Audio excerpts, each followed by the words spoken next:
so grand. From the reaches heights to Tour de France, you conquer every land with courage and resilience. ሰላም ከመይ ትኾኑ ክቡራት ተኸታተልቲ ሲኤም ኤክስትራ ሾው ዕለታዊ ዜና ስፖርት ሒዝናልኩም ቀሪብና ኣለና ንምክትታልኩም ብኽብሪ ንዕድም። ኤርትራ ኣብ መንእሰያት ተቐዳደምቲ ተዘኩር ኣብ ናይ ንኣሽቱ ማለት ማእከሉ ቻምፒዮን ኤርትራ ናይ ዝሒዝናዮ ዘለና ዓመት ቀዳማይ ካልኣይ ደረጃ ሒዞም ፀብለል ዝበሉ ተስፋት ኤርትራውያን ተቐዳደምቲ ኤፍሬም ዘርአጋብርን መዋእል ጊለን ናይ ልዕሊ ሓደ ዓመት ስልጠና ንምርካብ ናብ ማእከል መሰልጠኒ ብሽክሌታ ዓለም UCI ግብራውን ገለሰ ሓሳባውን ትምህርትን ምቕሳም ናብ ፈረንሳ ነቒሎም። ኣብ ቻምፒዮን ኤርትራ 2024 ናይ ዓበይትን ትሕቲ 23 ዓመትን ኣንደር 23 ዝናኣዱ ውፅኢት ዘምፅአ ያፌት ሙልጌታ ክልተ ግዜ ቻምፒዮን ኤርትራ ደቂ ኣንስትዮ ዝኾነትን ደሴት ኪዳንን ምትካእ ዝገለጸላ ቅሳነት ወልደ ሚካኤልን ኣብዚ እዋን እዚ ኣብቲ መመልመል ማእከል ከም ዝርከቡ ዝፍለጥ ኮይኑ ኣብ ሰዓት እዚ ንኡስ ተቐዳዳማይ ያፌት ሙልጌታ ኣብ ዙርያ ኣቢነር ተመክሮ ብምቕሳም ሎሚ ኣብ ዝነበረ ውድድር ብዝናኣድ ብቕዓት ኣንፅባሪቕ ውድድር ምፍጻሙ ዝፍለጥ እዩ። ብተመሳሳሊ ቅሳነት ወልደ ሚካኤል ናብ ዝተፈላለዩ ውድድራት ፈረንሳ ናይ ደቂ ኣንስትዮ መለላታት ከተምፅእ ፀኒሓ እያ። ናትናኤል ብርሃነ ኣብ ናይ ሓደ መዓልቲ ውድድራት ክላሲክ ቱርክ ደሚቑ። ኤርትራዊ ናትናኤል ብርሃነ ኣባል ክለብ ኢስታንቡል ስፖር ሎሚ ኣብ ቱርኪያ ኣብ ዝተኻየደ ናይ ሓደ መዓልቲ ውድድር ብ2 ሰዓትን 31 ደቂቕን 95 ካልኦትን ግዜ ነቲ ካብ እግሩ ምፍላይ ኣብዮ ዝወዓለ ካዛክስታናዊ ወዲ 21 ዓመት ቭላድሚር ኮልቲናቭ ኣባል ክለብ ቪኖሲም ቲም ኣብ ቅጽበታዊ ውድድር ብምርታዕ ነቲ ናይ ሓደ መዓልቲ ውድድር ጎብለል ኮይኑሉ እዚ ተቐዳደምቲ ብገምጋም 44.649 ኪሎ ሜትር ኣብ ሰዓት ዝተጓዓዞ ውድድር ኣብ ቡድናታት ደቨሊ ናይ ቱርክ ዝተኻየደ ኮይኑ 112 ነጥቢ 8 ኪሎ ሜትር ስፍሓት ነይሩ። ሎም ዓመት ድሕርቲ ዝረከቦ ዘሎ ዕድላት ተሓቢኡ ፀንሐ እሙንኡ ዘመስክር ዘሎ ጴጥሮስ መንግስካ ብክልተ ካሊእ ጥራይ ተበሊፁ ውድድራቱ 4ይ ደረጃ ሒዙ ዛዚሙ። ኣብዚ እዋን እዚ ወዲ 33 ዓመት ኮይኑ ዝርከብ ኤርትራዊ ፕሮፌሽናል ተቐዳዳማይ ናትናኤል ብርሃነ ካብቶም ክሳብ ሕጂ ቁመንኦም ዘይተበላሸው ዝርከቡ ገዳይም ስፖርተኛታት ሓደ እዩ። ኣብ መጻኢ ድማ ተመክሮ ቀሲሙ ትምህርቱ ዘድሊ ወሲዱ ካብቶም ኣለዉ ዝበሃሉ ኣሰልጠንቲ ኮይኑ ክቐርብ ትፅቢትና ልዑል እዩ። ኤርትራውናዎም ዘርኣይ ኣብ ዙርያ ኣቢነር ዳንጉኡ ስሒሉ ዝኸምዚ ኢሉ እንከሎ ዓመታዊ ዝካየድ ዙርያ ኣቢነር ናይ 6 መድረኻት ዕምሪ ዘለዎ እዩ። ሎሚ ዓመት ከዓ ንመበል 60 ግዚኡ ተካይዱ። ኣብዛ ዛዛሚት ናይ ሎም መድረኽ ብ6 ደቂቕን 11 ካልኦትን ግዜ ድሕሪ ዝፈፀመ ኤርትራውናዎም ዝርኣይ ኣዝዩ ዝናኣድ ፀወታ ብምንፅብራቕ ንውድድር መበል 10 ኮይኑ ሕንፃፅ ረጊፁ። ነዛ ሻርቸይት መድረኽ ከዓ ስፓኛዊ ፓብሎ ቶረስ ንውድድሩ ብ3 ሰዓትን 20 ደቂቕን 30 ካልኦትን ግዜ ነቲ ካብ ቦቢዮ ፖሊሰ ክሳብ ኮሌ ደለ ፊንሰረ 127.2 ኪሎ ሜትር ዝሕቆቱ ውድድር ረቢሕሉ። ቻምፒዮን ናይ ዝውድር ዘበለ ጆሴፍ ብላክሞር 3 ደቂቕ 43 ግዜ ብምድሓር ካልኣይ ኮይኑ ከኣቱ እንከሎ ኔዘርላንዳዊ ቲጅመንት ግራድ ድማ 4 ደቂቕን 9 ካልኦትን ድሕሩ ሳልሳይ ደረጃ ሒዙ።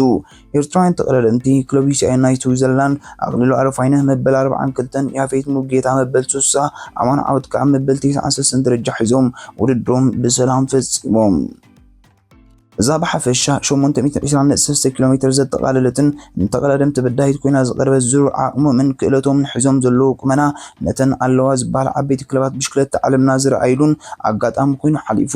ኣብዚ ዝተኻየደ ውድድር ከዓ እንግሊዛዊ ጆሴፍ ብላክሞር ነታ ናይ ግዜ ማልያ ከይምንጠል ኣብ ርብርብ ሎሚ ውዒሉ። ወላ እኳ ስፓኛዊ ፓብሎ ቶረስ ነዛ መዕፀዊት ተተዓወተላ ብላክሞር ግን ትልሙ ክውን ካብ ምግባር ኣይተዓንቀፀን። እቲ እንግሊዛዊ ብ20 ሰዓት 37 ደቂቕን 96 ካልኦትን ግዜ ጎብለል ኮይኑ ወፂኡ። ኣብዛ ልብሲ 13 ደቂቕን 35 ካልኦትን ግዜ ጥራይ ዝተበለፀ ናሆም ዝርኣይ መበል 11 ክስራዕ እንከሎ ኣብቲ ውድድር ከይቶም ዝርከቡ ኣኽሊሉ ኣረፋይነ ዓወት ኣማን ያፌት ሙልጌታ ከዓ ብቅደም ተኸተል መበል 82 86 9 ተቐሚጦም። ቀጠልያ ናይ ነጥብ ማልያ ኢጣልያዊ ሳሙኤል ካጃሚኒ ፍሎሪናን ብውሉድ 45 ትማል ናይ ምቅላስ ስራሕ ሒዙ ናብ ናይ ሎም ውድድር እኳ እንተኣተወ ኣብዚ ውድድር ዓብላሊ ኮይኑ ዝቐረበ እንግሊዛዊ ጆሴፍ ብላክሞር ግን ብመዓልቲ በሊፁ ነታ ልብሲ መንጢልዎ። ኢጣልያዊ ሳሙኤል ካጃሚኒ ከዓ ካልኣይ ክወርድ ተገዲዱ። ስፓኛዊ ፓብሎ ቶረስ ድማ ሳልሳይ ደረጃ ተቐቢሉ። ናሆም ዝርኣይ ድማ 1 ነጥቢ ብምውላል 47 ተርታ ተሰሪዑ። نبلوت أنبس عقب أبتوها بنيزرلندا وتيجمنت جرات بسوسان حال النت بها بزبان وديوا نابها جورو كأتويو كالعايز نبرة بيلجماوي جار نويدار كأبت زن أربين قصاص لهم زرعية أبزال بس حمسان حموشن تزوج على الإسبانيا وبابلو ترس بوتو كيف توه أركبو بلوت نايمودر من فستنا بو شامبيون إنجليزاوي جوزيف بلاكمور نفرنساوي كليمنت إيز كوردو تكيو سالسايد رجار قيبو ካብ ግዜ ናብ ግዜ ብቕዓቱና ተመሓይሸ መጽእ ጸንሐን መሕልፎ ካልእ እዋናት ግን ተወዳዳሪ ኮይኑ ዝቐርበን ድሮ ዓይነቱ ብዙሓት ክለባት ስሒቡ ዝርከብ ናሆም ዘርኣይ ከዓ መበል 62 መሳል ብምቕማጥ ጸብለል ኢሉ ንብሉጽ መንእሰይ ኣብቲ ወሃብ ማልያ ናይ ሎም መድረኽ ብፍሉይ ተዳልዩ ከም ዝኣተወ ድሕሪ ተዓወት ዝገለጸን ደቂ ጋንቱን ዘመስገነን ስፓኛዊ ፓብሎ ቶረስ ብ20 ሰዓታትን 97 ደቂቕን 48 ንኡስ ካልእትን ግዜ ነቲ ኣብታ ማልያ ዝመርሕ ዝነበረ ክሕሱ ፈረንሳዊ ሊዮ ቢስኪስ ብ2 ሰዓትን 61 ደቂቕን ግዜ በሊጹ ዕውት ናይታ ማልያ ኮይኑ ክልተ ኤርትራውያን ፕሮፌሽናላት ተቀዳደምቲ ንክለቦም ወኪሎም ዘካይድዎ ዘለው ዙር ሬድ ዱችላንድ ናይ ጀርመን ሎም ብናይ ሳልሳይ መድረክ ውድድር ቀፂሉ ውዒሉ زعبيت تقدم تعلمنا ساتفو وددر ناي كلتا حيل فرس معكن بيسعي زلو تقدمتي كلتا 110 تحدن بحد كيلومتر صفحتو السلاسلوم كفل ما ناي تودر تقدمت ولا قانا تبرارين ودروم تكايرو عبزن زحلفا معنتات بن ايرتران تقدمتيهم كبريوم ترعيهم لوم دما ابال امريكاي كلب ليدل تريكاون الجر بزاوير حليفو ناي ملاقفه نزن صبار القات ام كوينو حليفو نبرخت قوتا جرمن كحكور زيت تصقم ايرتراو داويت يمانه ناي بايك دما كبرو عقبو وصيو ابزو وددر زنا ادمن قصقاسو ግልጽ ዝነበረ አማኑኤል ገብረ እግዚአብሔር እንዳቅ ጋንቱ ከአሊ ድሕርድ መውዓል ነቲ ዝተገበረሉ ሕድገት ዝተረድኡ ድጋንቱ ኢጣሊያዊ ጆናታን ሚላን ኣብ ቅድሚ ሲሕቡ ድሕሪ ምምጻእ ካዩ ነቶም ተኸቲሎም ዝኣተው ጀርመናዊ ኣባል ክለብ ኣስታና ማክስ ካንቴር ጆርጅ ሚዩስ ናይ ክለብ ሬድ ቡል ቦራ ሃንስ ግሮን ኣኸቲሉ ኢጣሊያዊ ንውድሩ ነቲ ቦራታ ማለት ኣብ ሰዓት 40 ኪሎ ሜትር ብገምጋም ዝተጓዓዘ ውድድራት ክዕወተሉ ባብ ፈጢሩሉ አማኑኤል ገብረ እግዚአብሔር ፓንታን ኸ ዝተዋህቡ ዕዮ ገዛ ብግቡ ኣብዛ መድረኽ ብምዕማም ንውድድሩ 1 ደቂቃን 56 ግዜ እንደንጉዩ መበል 75 ተርታሒዙ ፈጺሞ ዳዊት የማነ ድማ ነዛሎም ዝነበረ ሳልሰይቲ መድረኽ ብ5 ደቂቃን 34 ጋሊትን ግዜ ድሕሩ መበል 87 ተርታ ተቐሚጡ አብጫ ማልያ ዴንማርካዊ ማልስ ፔደርሰን ሓሊፉ ይሃባን ዘሎ የተቀዳዳማይ ለዲትሬቭን ሰዓቱ ናብ 14 ሰዓትን 3 ደቂቃን 8 ካልኢት ናብ ብሬክ ይርከብ ኤርትራውያን ተቀዳደምቲ ዳዊት የማነን አማኑኤል ገብረ እግዚአብሔርን ከዓ ኣብዚ ውድድር ብሒደት ደቂቃ ዶንጊዮን ብምእታው መበል 71 87 ደረጃታትን ክስርዑ ተቀዳዳማይ ኡኒኤክስ ሞቢሊቲ ኖርዌጃዊ ሃላንድ ጆሃንሰን ኔዘርላንዳዊ ዳኒ ቫን ፖፔልን ድማ ካልኣይን ሳልሳይን ኮይኖም ይስዕቡ እንግሊዛዊ ኤታን ሃይተን ናይ ክለብ ኢኒዮስ ግሬ ኔደርስ ድማ ራብዓይ ደረጃን ቆልቂሉ ጆናታን ሚላን ቀጠላ ማልያ ሎሚ ኤርትራዊ አማኑኤል ገብረ እግዚአብሔር ተጻውቶ ተራ ነጥቡን 45 ብምድያብ ነታ ማልያ ሎሙናው ሒሱ ኣሎ ተመሳሳሊ ነጥብ ዝነበሩ ድጋንቱ ዴንማርካዊ ማልስ ፔደርሰን ከዓ ዝነበረው ፍሊና 15 ነጥብ ኮይኑ ቤልጅማዊ ተቀዳዳማይ ቦራሃን ግሮ ጆርጅ ሚዩስ ድማ ብ23 ነጥብ ሳልሳይ ደረጃ ኣይተመንጠለን ኣብዛ ናይ ሎሙናይ ዓቀብ ዝነበረ ውድድር ትማለ ብሉጽ ምንቅስቓስ ብምራይ ኣብላል ኮይኑ ዘቀረበ ኤርትራዊ ዳዊት የማነ ወላኳ ነጥብ ናብ 10 ተበርኾ ኣብዚ ናይ ሎም ዝተሰርዐ ንኣሽቱ ነጥቢ ዘውህቦ ዝነበራ ናይ ሞንጎ ውድድራት 15 ነጥቢ ዘውሃለለን ኖርዌጃዊ ጆርገን ኖርድገን ናይ ክለብ ጃምቦ ቪዝማ ሊያስ ባይክ ብምዕዋቱ ግን እታት ማልያ ፖዲን ብምድያብ ንብዙሓት ዘዛረበት ማልያ ክረክባ ክኢሉሎ ጽባሕ ድማ ብዘይታ ማልያ ከኣትዩ 4 ነጥብ ጥራይ ዘሎ ጀርመናዊ ሚጌል ሄድማን ድማ ሳልሳይ ኮይኑ ይስዕቦ ኖርዌጃዊ ተቀዳዳማይ ዩኒኤክስ ሞቢሊቲ ብ14 ሰዓትን 3 ደቂቃን 20 ካልኢትን ግዜ ነዝናኣሰ ብሉጽ ተቀዳዳማይ ትዋብ ማልያ ካብቶም ዘይቆረሩ ተቀዳደምቲ እዩ ካልኣይ አይርላንዳዊ አርቸሪያን ሳልሳይ ድማ ስዊዘርላንዳዊ ፋቢዮ ክሪስተን ኮይኖም ራብዓይ መድረክ ዙር ዱችላንድ ጽባሕ 182.7 ኪሎ ሜትር ብዝሽፍን ውድድር ክሳዙም እዮም ኣብዛ 2595 ብራኸ ዘለዋ ናይ መወዳእታ ዙር ኤርትራዊ ዳዊት የማነ ንልዕሊ 100 ሞዳርቱ በሊጹን ማልያን በሳዕ ገባብ ረብሑ ከውዕላ ከም ዝኽእል ይግለጽ ሓሳብ ልቡን ተሰሚሩሉ ድማ ኣብዚ ውድድር ፋርማይ ጸሊም ኣፍሪካዊ ነታ ማልያ ዝተዓወተላ ኮይኑ ኣብ መዝገብ ክሰፍር ምዃኑ ይግለጽ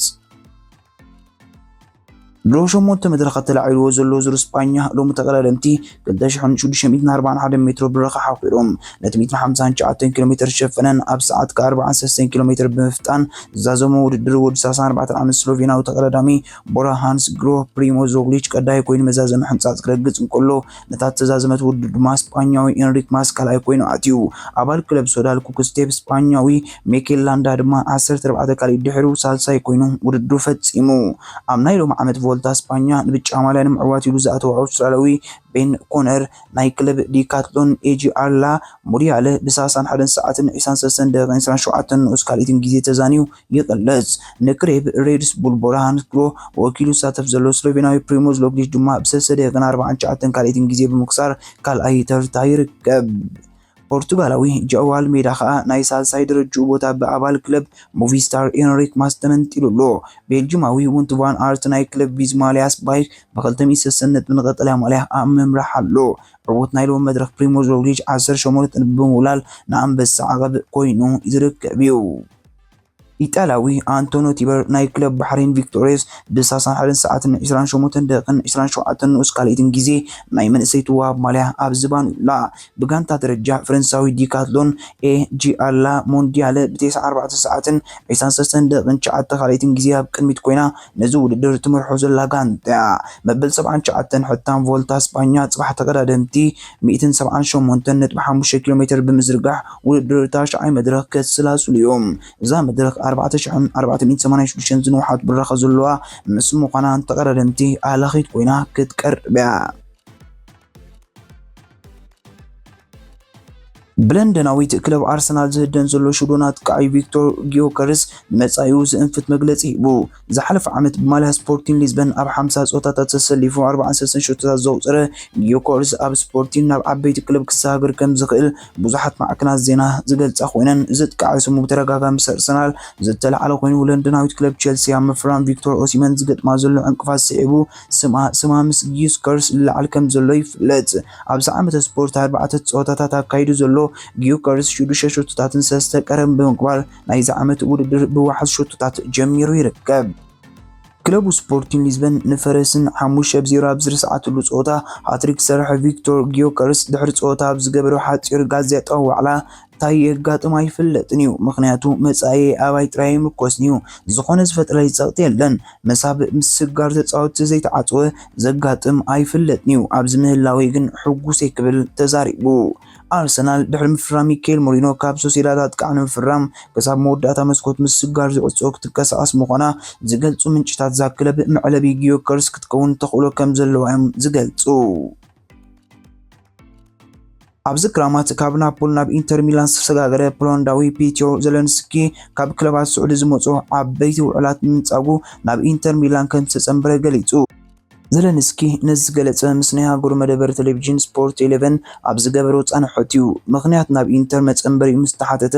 ዝመጸካ ሕቶታት ብዙሕ ብምዃኑ ርእስካ ዝዝውር ዕላማታት ድማ ንመጻኢኻ ወሰንቲ እዮም ሓደ ኩዕሶ እዩ እቲ ካልእ ድማ ገንዘብ ኣነ ምስ ዝበሉፅ ተጻወትቲ ምጽዋት መሪፀ ክብል ገሊጹ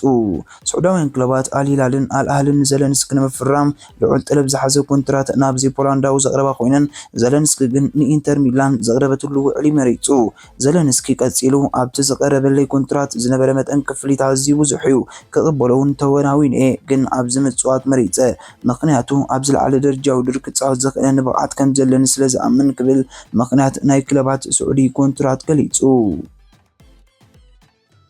ባርሳ ካብ ላይፕዚግ ዝዓደገቶ ስፓኛዊ ዳኒ ኦልሞ ሎም ምሸት አንጻር አትሌቲክ ቢልባኦ ተካይዶ ግጥሙን ከተመዝግቦ ብዘይ ምኽላል ዝተሰሪሓ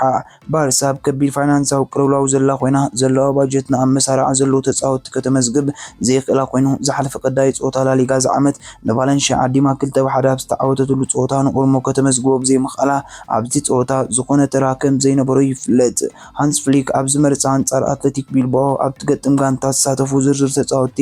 ዳኒ ኦልሞ مزجوب مهقانو كحبر تصنح خوينو ناي صوتا زرزر تسلفت مستغيرتو مستحبرجن سم اولمو كاب زرزر بموصو نولمو قطع مهلاو تغليصو تمالي مارم تزغطو متخلخلي اندرس كريستنسن ونابزي زرزر زينبر خوينو نلعل كلتا سامنتات كاب صوتا كرح تثبيت يقبللو ካብ ዜናታት ባርሳ ከወጻናት ተኸላኻል ዛ ክለብ ኢኖጎ ማርቲነዝ ካብ ስዑዳውያን ክለባት ኣብ ዝቕጽል መዓልታት ንምዕዳጉ ጠለብ ክቕርባላ ትጽቢት ይግበር ወዲ 33 ዓመት ኢናጎ የዒንቲ ክለባት ስዑድ ስሒቡ ዘሎ ኮይኑ ዝሓለፈ ክረማት ካብ አትሌቲኮ ቢልባኦና ባርሳ ተጸምበረ መቁር ተኸላኻል እዩ زحلف عمد كاب فولام نابتو تنام دحر مسجارو بزقاتو مكبيد مارند كاب تو تاريخ وتصنحه اسرائيل وناي كنف تصاوتاي مانور سولومون ناب كلب ليدل يونايتد نمسجار حكمنا ومرمران مكياد مدب تتحيز الملاو تقليتو سولومون كاب فولام ناب سبيرس وعلو ديو مسجار بناساس تسغاغر خوينو تصاوتاي شاكتار دونوسك نبر اب قدامو شوعه تصاوتات كلوبو تنام دحر متصوات كبيد نايبرك مارند قتيمو نسترفه كفال عمد سبورت كاب تو تاريخ اب تحدثو يحلفو ليد نسولومون بلغا حكا تفورمون سكلوبو توتنام ابسمم بتحلا መበል ካልኣይ ሰሙን ፕሪምየር ሊግ ሎሚ ቀፂሉ ኣብ ዝውዓልሉ ዓርሞሽ ክለብ ማን ዩናይትድ ናብታ ዝሓለፈ ዓመታት መሊኻታ ዘላ ክለብ ብራይተን ተጓዒዛ ከም ልማዳ ስዕረት ተሰኪማ ኣላ።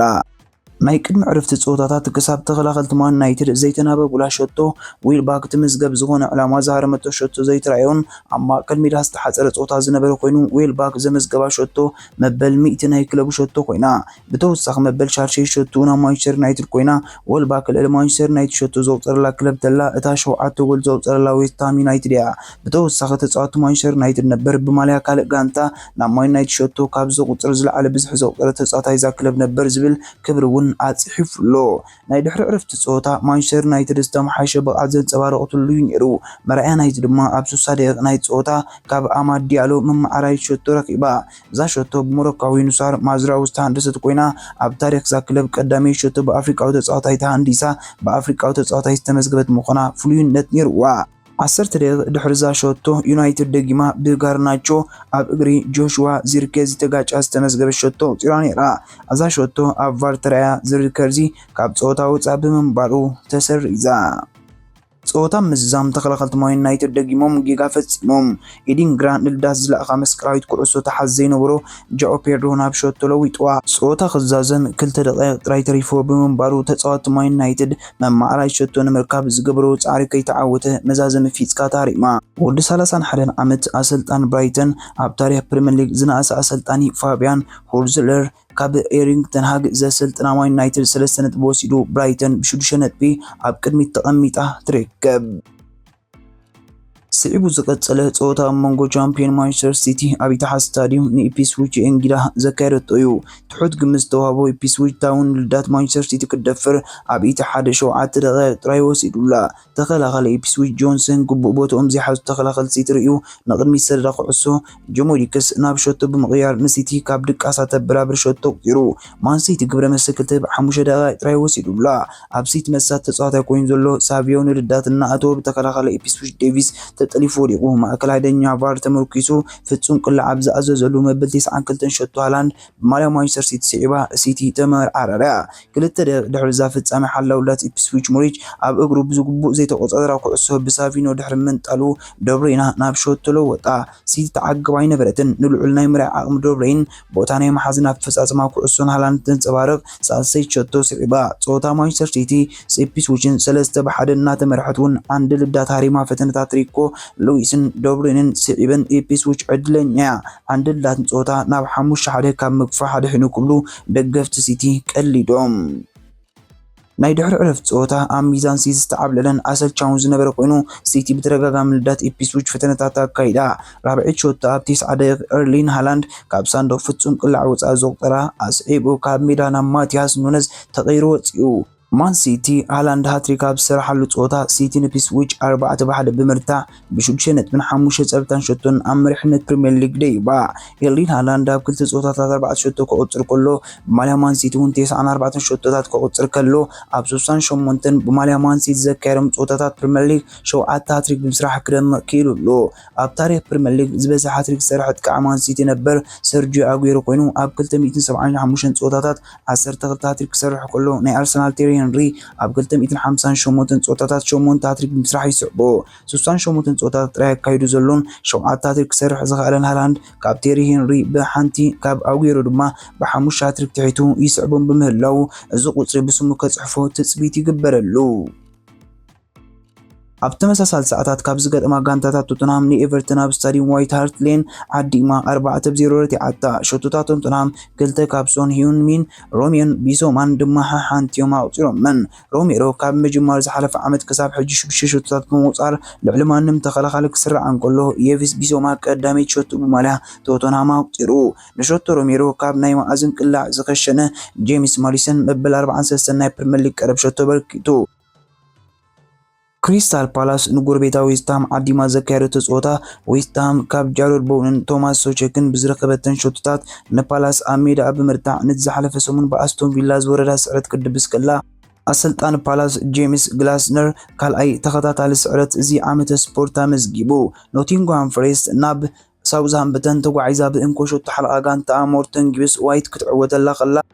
فولهام ليستر عديما بذكر تصوتا حدش أبلا إيميل سيميز رو شوتو أبزق طرلو صوتا ليستر كلت بحضر تعطى أليكس إيوبي نكالي شوتو فولهام كأطر كله كابسرت زيتن ناقف إنكم من بلس جزا شوتو ليستر سيتي تغلق علي وتفايزيو أمس جيبوا زخبركم تخطتلتنا نحج حزني زغربنا زينا سبورت إذا كتكتاتلو حكميو أبز قتل مكتالكم أيتو قوارتو قالقون سلزلو تن 4 حقتات شير لايك سبسكرايب كومنت أيت سلالون ودحنكم أمبسا بني بحار سره أمبسا بني بحار سره أمبسا بني بحار سره أمبسا